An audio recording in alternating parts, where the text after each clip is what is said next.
Have you ever tried explaining yourself again and again, only to realize the other person really wanted to understand? You spoke with honesty, you repeated your words, but all they heard was what they wanted to hear. This is the story of a man who discovered something powerful, that sometimes silence speaks the truth louder than words ever could. Once, in a small quiet village, surrounded by rivers and green hills, there lived a man named Thomas Gray.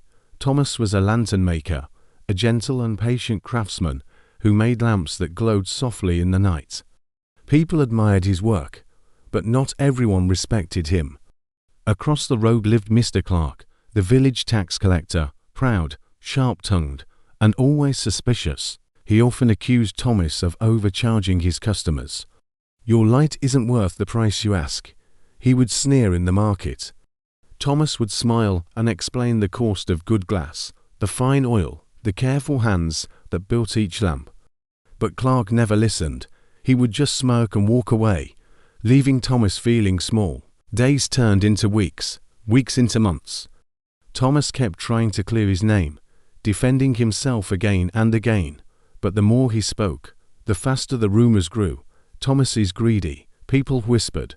"He hides coins in his workshop," others said. Each explanation only made things worse. At night, sitting beside his fire, Thomas would stare at the glow of his lanterns and whisper, "Why can't they see the truth? Why do I have to keep explaining?" One morning, an old monk passed through the village. People gathered around him for blessings and advice.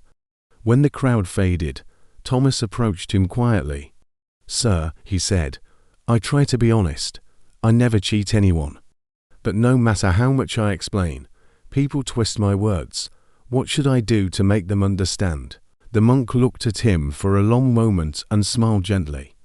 "Tell me," he said, "if a man insists the sky is green, what color is the sky to him?" Thomas frowned. He would still see it as green, I suppose. The monk nodded. "Then no amount of truth will change his eyes. Stop explaining colors to those who refuse to see. Let your work speak. Silence is not weakness, it is strength wrapped in peace." And with that, the monk walked away, leaving Thomas standing in the sunlight, his heart suddenly quiet.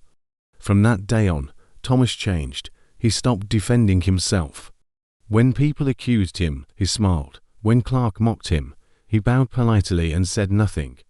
At first, everyone thought his silence meant guilt. "See, he has no defense," Clark shouted. But Thomas kept working. Every evening, he lit a single lantern and placed it outside his shop. Night after night, that light burned longer than any other. Travelers noticed and said the glow made the road feel calm and safe. Soon, people from nearby towns came to buy his lanterns, not because of what he said, but because of what his work showed. One evening, Clark himself came to the shop. He stood at the door, embarrassed but proud. "I need a lantern," he said, placing 3 coins on the table. Thomas nodded, handed him a lamp, and said softly, "It will serve you well. No anger, no defense, only peace." That night, Clark stood outside his home staring at the warm flame. He didn't say it aloud, but something in his eyes had changed. He finally saw what words could never prove. Weeks passed. Thomas's shop glowed brighter than ever. He still spoke kindly, but he never explained himself again. One evening, a young boy asked, "Mr. Thomas, why do your lights shine so beautifully?" Thomas looked at the flame and smiled. "Because I no longer waste my fire trying to light the darkness inside others. I keep it here, where it belongs." The boy smiled, and the lantern flickered warmly against the night sky. Sometimes, the most powerful thing you can say is nothing at all. When people are trapped in their own illusions, silence becomes your greatest strength. You don't have to defend your truth to those who've already made up their minds. You don't have to explain your heart to those who never cared to listen. Peace isn't found in being understood. It's found in understanding that you no longer need to explain. When you stop chasing validation, you start to feel something beautiful: freedom. You begin living for your own calm, not for someone else's approval. And in that quiet, your light begins to shine brighter than ever before. If this story touched your heart, remember there are many more waiting for you here. Subscribe to Tales with the English Monk, where every story teaches peace, hope, and self-discovery. Until next time, stay kind, stay calm, and keep your inner light glowing.